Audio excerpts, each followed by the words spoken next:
ব্রহ্মাদ্রি পর্বতের শিখরে, ব্রহ্মাদ্রি পর্বতের শিখরে গোপনে পূজিত হচ্ছেন গুহার ভেতরে সবর রাজা বিশ্বাবসুর হাতে নীলমাধব। জায়গাটা কোথায়? অনেকে নীলগিরি পর্বত বলে দেয়, না, নীলগিরি পর্বত বলা যাবে না,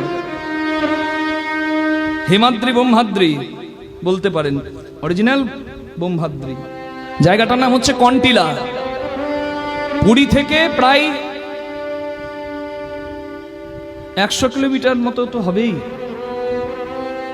কন্টিলা, জায়গাটার নাম কন্টিলা। ওখানে একটা পাহাড় আছে, পাহাড়ের নিচে মহানদী বয়ে যাচ্ছে। যখন পুরীতে যাবেন ওই উদয়গিরি খণ্ডগিরি করে কোনো লাভ নাই, ওটা সেলফি তোলার জন্য ভালো, ওর মাহাত্ম্য কিছু নাই। আমাদের অন্তত সনাতনীদের কি কোথায় যাবে?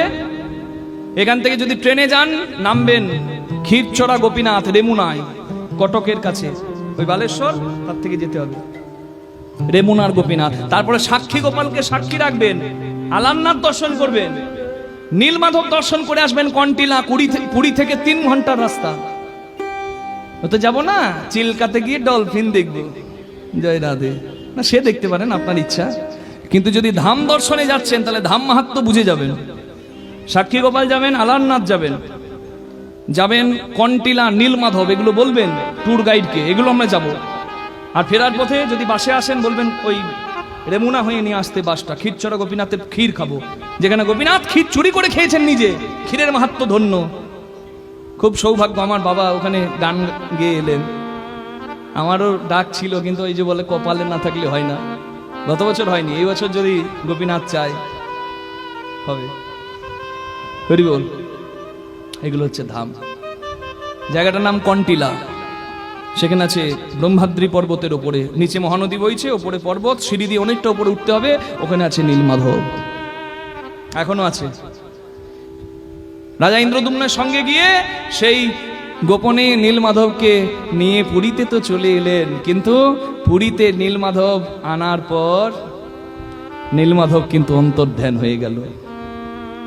নীলমাধব রইল না পুরীতে, নীলমাধব ফিরে গেল। আর যাবার সময় বলে গেল যে আমি বিশ্বাবসুর ভক্তিতে বাঁধা, আমাকে নিয়ে চলে এলে আমার বিশ্বাবসু, আমার ভক্ত মারা যাবে, তাই ওই রূপে আমি তার কাছেই থাকবো। তবে নীলমাধব রূপে আমি কন্টিলাই থাকলেও পুরীতে আমি বিরাজ করব জগন্নাথ বলভদ্র সুভদ্রা রূপে। দারু ব্রহ্ম কাষ্ঠ আসবে ভেসে, সেই গাছের কাঠ থেকে তুমি দারু বিগ্রহ নির্মাণ করাও হে ইন্দ্রদ্যুম্ন রাজা। নিতাই গৌর হরি হরি বল। জয় নিতাই। সময়ও প্রায় শেষের দিকে, পরবর্তী সম্প্রদায় আপনাদেরকে তো কীর্তন শোনাবে, আমাদেরকে ঠিক জায়গায় রাখতে হবে। 9:30 হয়ে গেছে। হরি বল। আমি আর 5 মিনিটের মধ্যে, 10 মিনিটের মধ্যে লীলা রাখবো। সম্প্রদায় পরের আসবে, আপনাদেরকে কীর্তন গান শোনাবে। জয় নিতাই। মায়েরা কি দান দেবার কথা বলছিলেন, আপনারা আসতে পারেন। হরি বল।